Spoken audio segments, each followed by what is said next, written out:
Have you ever felt like you're losing yourself to the demands of caring for a loved one? You struggle to find even a moment for your own needs. Do you wrestle with guilt when you're trying to take time for yourself, fearing that you're not doing enough for your loved one? And how often do you suppress your own feelings because you believe your role as a caregiver comes first, leaving your emotions unchecked and overwhelming? Welcome back, Sophisticates. I'm Davina Dandridge, author of the book Brains and Baubles Do What Work for You, all about how to apply the theory of emotional intelligence to shine as a sophisticated and empowered person. Today, we're delving into the topic that touches the heart deeply: how to cope as a caregiver. Caring for a loved one, be it a family member or a close friend, is a profound expression of love, but it can also be emotionally draining. How do we manage the weight of the responsibility while maintaining our own emotional health? Before we dive in, I invite you to like and subscribe to this channel for more uplifting content on emotional intelligence and sophisticated empowerment. This topic is in the center of my life. I care for my 88-year-old mother full time. For those of you who are not caregivers, this video is for you too. I think it's important to share what caregivers do behind just the meals and the medicine. We love it when our family members understand, respect, and can empathize with our decision to care for a loved one, because all contributions for others matter, no matter how small they are. It helps. Caregiving demands emotional resilience. It's about finding strength in adversity, managing stress, and fostering a positive environment for both ourselves and our loved ones who depend on us for their care. And I think I left my tissue in the other room. See, emotional intelligence plays a crucial role in navigating these challenges with grace and understanding, because grace is definitely necessary. You need to be able to be kind to yourself in moments when you don't do exactly what you think you should. And you need to have grace for the person that you're caring for, because it's difficult. It's difficult for them as well. My first point is about balancing care with self-care. Caring for someone we love often means putting their needs before our own. However, it's crucial to remember that neglecting your own emotional well-being helps no one in the long run. You can't neglect yourself. It's okay to get overwhelmed in this sense, because this is definitely an emotional task that you're undertaking. It's expected. It's also absolutely necessary to take breaks, though. Emotional intelligence teaches us the importance of self-awareness, self-regulation, and recognizing when you're reaching your limits. That's the first step toward taking care of yourself without feeling guilty, is to understand where you are and when your emotions are taking a different turn. Caregiving, especially for someone you love, it's a decision. It's a decision that we make to put our lives on hold sometime, to pause what we're doing for the sake of the person we love, whether they have done that for us in our lives or not. Sometimes it's a decision that we make. And sometimes the nurturing and the care is not reciprocal. Maybe the person that you care for today didn't provide you for you or protect you, but it's okay. It's okay. I talk about all the time how the value of forgiveness is for you and not for the person that let you down or hurt you. So forgiving the person and caring for them is the thing that you should do if you have the capability of doing it. Prayer provides you with the strength to keep going when you don't feel like it. And as a caregiver, there are often times where you don't feel like doing that thing that you need to do. The strength to stay committed to helping your loved one, even when they are mean or they don't respond to you the way you want them to, comes from spending time with God. The commitment to do this, no matter how stressful, painful, or seemingly unrecognized your efforts go, doesn't trump the self-care. that you need. So, what you should do is schedule regular breaks, even if it's just for a few hours a week. This can significantly reduce caregiver burnout. And you don't want caregiver burnout because then that's when you can mess up and you don't want to do this. This is a commitment where you give your all in every single way, no matter what.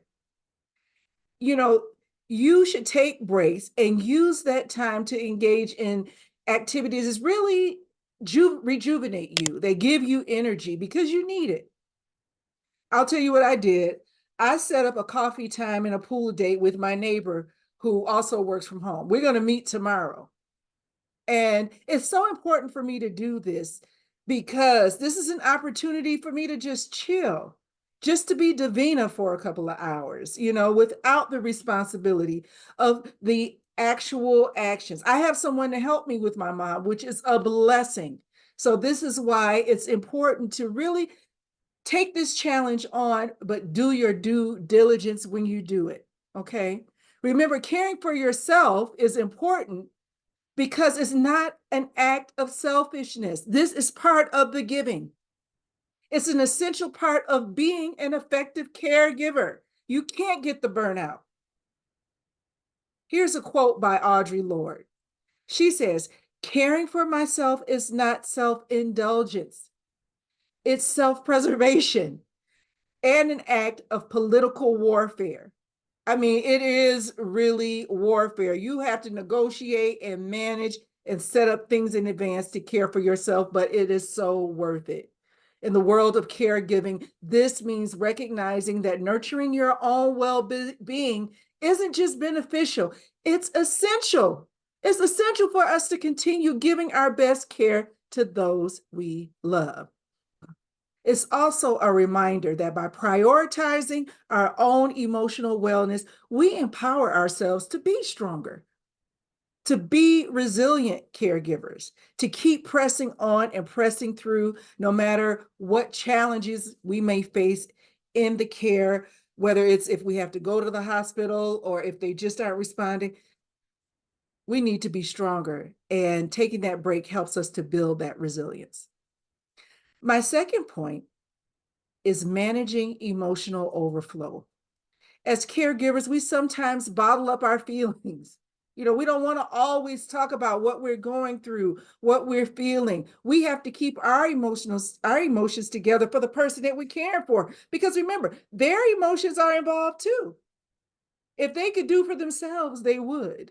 So we have to have our emotions together in order to do that. So we don't always express exactly what we're going through or exactly what we're feeling.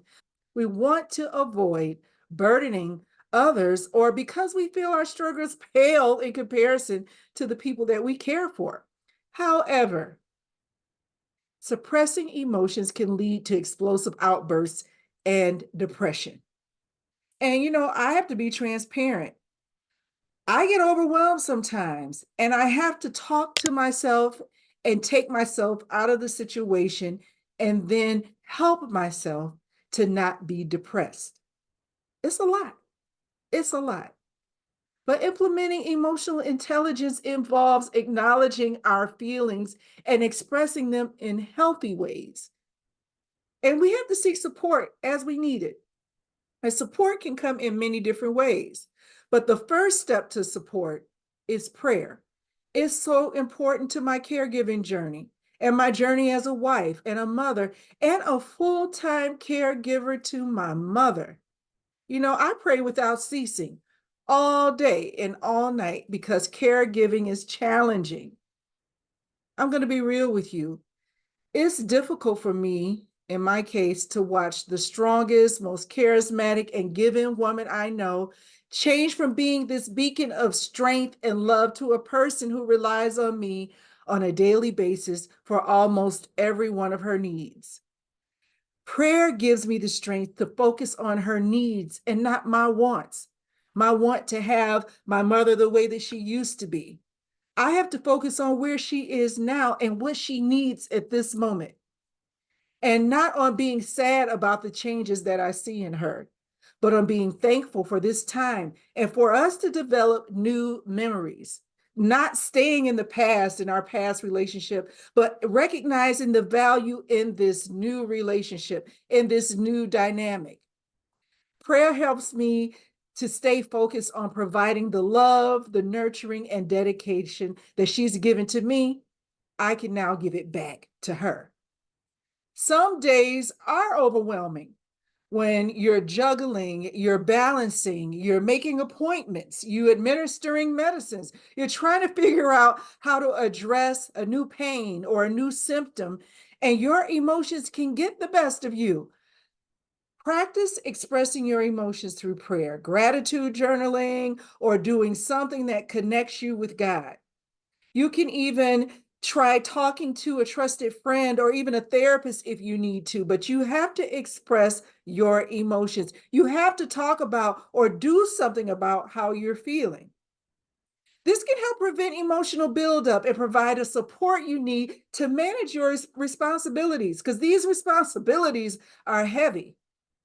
Psalm 46:10 says, "Be still and know that I am God."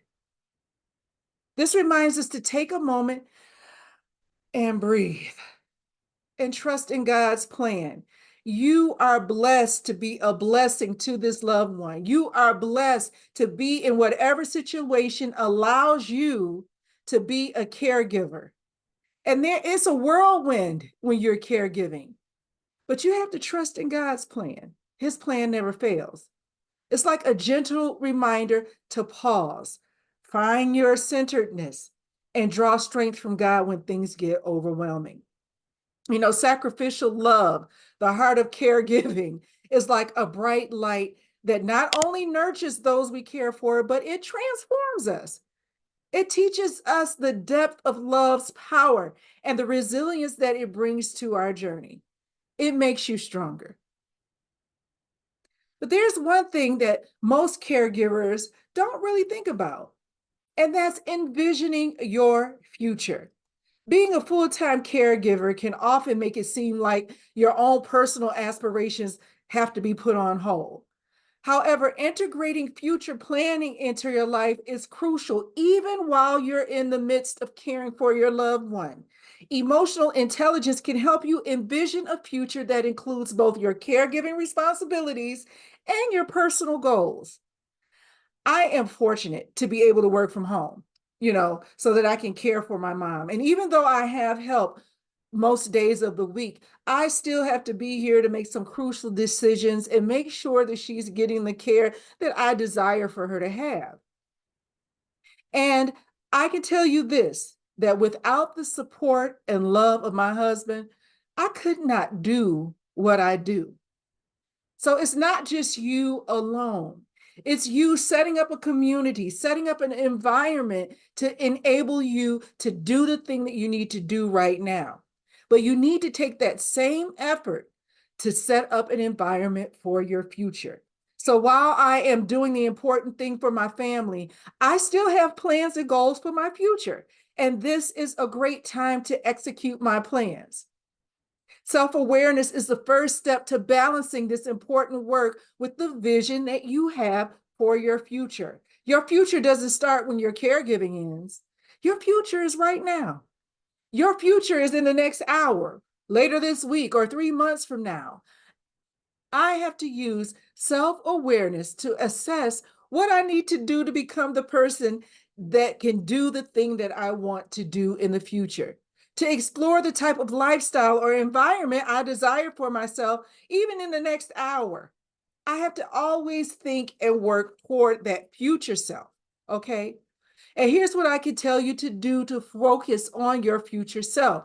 Set aside time each month to reflect on your personal goals and your aspirations. Don't let the things that you desired before you started caregiving fall by the wayside. You can still have the life that you desire.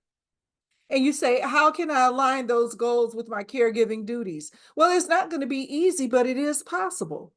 You start integrating small steps towards your goals, and this can be done right alongside your caregiving responsibilities.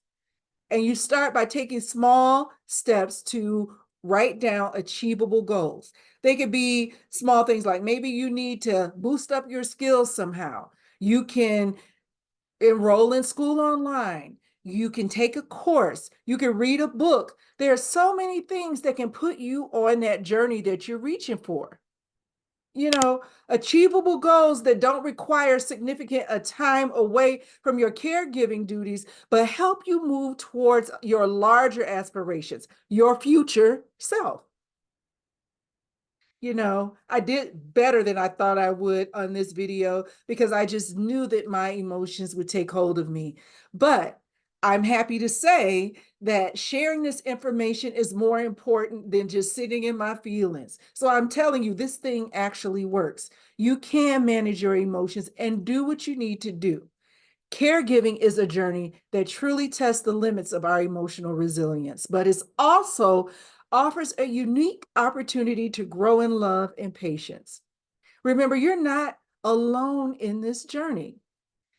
Join my emotional reset challenge to gain more tools as support as you navigate both your caregiving responsibilities and your personal development. Click the link below to learn more and join a community that understands and supports your path to emotional intelligence and sophisticated empowerment. And here's one last thing. Caregivers, you are the unsung heroes in the narratives of those you care for. Honor your journey, prioritize your emotional well-being, and take the steps needed to ensure that you thrive along with those you love. See you next time.